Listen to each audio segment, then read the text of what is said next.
مسئلہ فلسطین کو عام طور پر حالات حاضرہ میں ایک قومی اور سیاسی مسئلے کے طور پر دیکھا جاتا ہے کہ جہاں بظاہر لوگوں میں یعنی عرب اور اسرائیل ایک مخصوص علاقے پر اپنی حاکمیت کا دعویٰ کرتے نظر آتے ہیں، لیکن اس مسئلے کا تعلق دراصل تاریخ اور آسمانی کتابوں سے جڑا ہے جو اپنی ہزاروں سالہ تاریخ میں ظلم، بربریت، ناانصافی، روحانیت اور سیاست کی داستان بیان کرتا نظر آتا ہے۔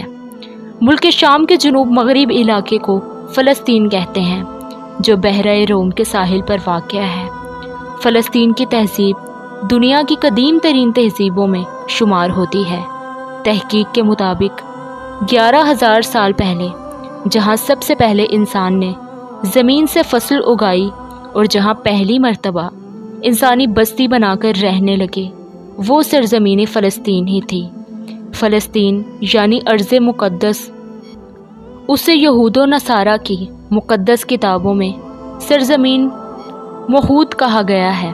یہودیوں کے مطابق یہاں 3,000 سال قبل حضرت موسیٰ علیہ السلام جب بنی اسرائیل کے ساتھ آباد ہوئے تو آپ نے یہاں ایک عبادت گاہ کی بنیاد رکھی، اور حضرت سلیمان علیہ السلام کے زمانے میں ایک عظیم ہیکل بنائی گئی تھی، جبکہ عیسائیوں کا ماننا ہے کہ بیت الحم یعنی وہ مقام کہ جہاں عیسیٰ علیہ السلام کی پیدائش ہوئی تھی، وہ بھی فلسطین کے شہر یروشلم میں ہی ہے، اور آپ یہیں سے مسلوم کیے گئے۔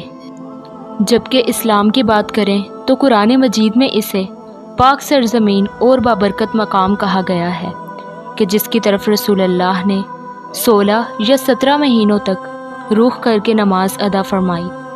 اسراء و معراج کے موقع پر بھی حضور نبی کریم مسجد حرام سے براق کے ذریعے بیت المقدس تشریف لائے اور تمام نبیوں کی امامت فرمائی، لہٰذا بیت المقدس کو مسجد حرام اور مسجد نبوی کے بعد تیسرا حرم قرار دیا گیا ہے۔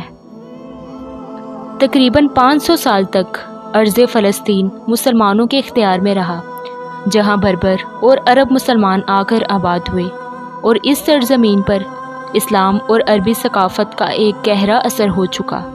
لیکن سال 1099 عیسوی میں پہلی صلیبی جنگ کے نتیجے میں فلسطین اور شہر یروشلم پر صلیبیوں کا قبضہ ہو گیا، لیکن بہت ہی جلد اللہ نے ایک بہادر پیدا کیا کہ جس نے صرف 100 سالوں کے اندر صلیبی قوتوں سے ٹکرا کر بیت المقدس کو آزاد کروا دیا، اور جسے دنیا آج صلاح الدین ایوبی کے نام سے جانتی ہے۔ اگلے 700 سالوں تک بیت المقدس مسلمانوں کے اختیار میں ہی رہا کہ جس پر ملوکوں اور عثمانی ترکوں نے حکومت کی۔ بس جیسے جیسے خلافت عثمانیہ کمزور پڑنے لگی، یہودیوں نے فلسطین پر قبضہ اور مسجد اقصیٰ کی جگہ تیسرے ہیکل بنانے کے لیے پوری قوت لگا دی۔ دراصل ہیکل سلیمانی جو یہودیوں کی سب سے مقدس عبادت گاہ تھی، اسے بخت نصر اور ٹائٹس رومی نے 2 مرتبہ مسمار کر کے تباہ و برباد کر دیا اور یہودیوں کا خوب قتل عام کیا۔ لہٰذا اب یہودیوں کا یہ مقصد تھا کہ قیامت کے قریب انہیں تیسرے ہیکل کو دوبارہ تعمیر کرنا ہوگا، اور فلسطین میں عظیم یہودی ریاست کا نام کر کے ہی ان کا مسیح یعنی دجال کا ظہور ہوگا، جو کہ پوری دنیا پر یہودیوں کی حکومت قائم کرے گا۔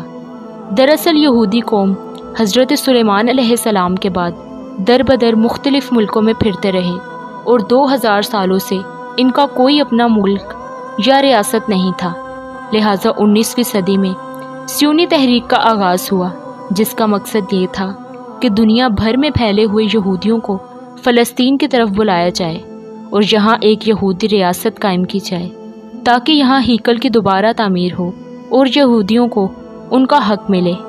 چنانچہ پہلی عالمی جنگ کے بعد جب سلطنت عثمانیہ کا خاتمہ ہوا تو فلسطین پر برطانیہ کا قبضہ ہو گیا، لہٰذا پوری ممالک نے سیونی تحریک کی حمایت کر دی اور دنیا بھر کے یہودی فلسطین آ کر آباد ہونے لگے، جس کا نتیجہ یہ ہوا کہ یہودیوں کا اور وہاں موجود عربوں میں تنازعات بڑھنے لگے۔ لہٰذا ایسی صورت میں UN ناؤن نے فلسطین کا کنٹرول سنبھال لیا۔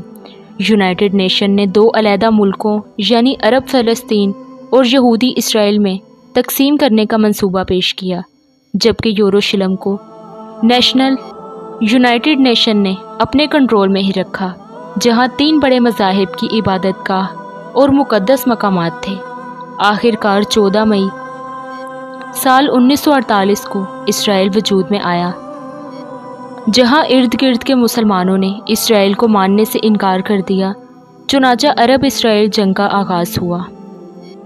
لہٰذا حیرانی کی بات یہ تھی کہ اتنے سارے عرب ملکوں کے ساتھ کے باوجود پلان پارٹیشن کے برخلاف ان علاقوں پر بھی قبضہ کر لیا جو کہ فلسطین کا حصہ تھا۔ نتیجتاً 7 لاکھ فلسطین مسلمان بے گھر ہو گئے۔ اس دن کو النغوا کے دن سے بھی یاد کیا جاتا ہے۔ سال 1967 کو ایک بار پھر عرب، فلسطین اور اسرائیل آمنے سامنے آئے، جسے 6 روزہ جنگ یعنی 6 Days War بھی کہا جاتا ہے۔ اس جنگ میں بھی یہودیوں کو زبردست شکست ہوئی، لہٰذا اب فلسطینی مسلمان صرف ویسٹ بینک اور غزہ میں ہی سمٹ کر رہ گئے۔ یہودیوں کی سازشیں یہیں ختم نہیں ہوئیں، بلکہ اس کے بعد بھی فلسطین کے علاقے پر اسرائیل قبضہ کرتا چلا گیا، جس کے رد عمل میں کئی تحریکی آرگنائزیشن اسرائیل سے لڑنے کے لیے آمنے سامنے آئیں، جس کا نتیجہ یہ ہوا کہ پچھلے 20 سالوں میں سے بے شمار خون ریزی، جنگیں، زمینی فسادی حملے اور قتل و غارت کا سلسلہ شروع ہوا، جو آج تک جاری ہے۔ مقبوضہ فلسطین کی سرزمین آج مسلمانوں کے خون سے لال ہو چکی ہے۔ معصوم جانیں روز ضائع ہو جاتی ہیں۔ فلسطین کی خواتین اور بزرگوں کا بھی کوئی لحاظ نہیں کیا جاتا۔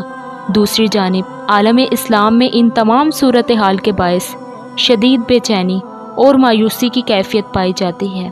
آج پوری دنیا کے مسلمانوں کا دل فلسطین کے مسلمانوں کے ساتھ دھڑکتا ہے۔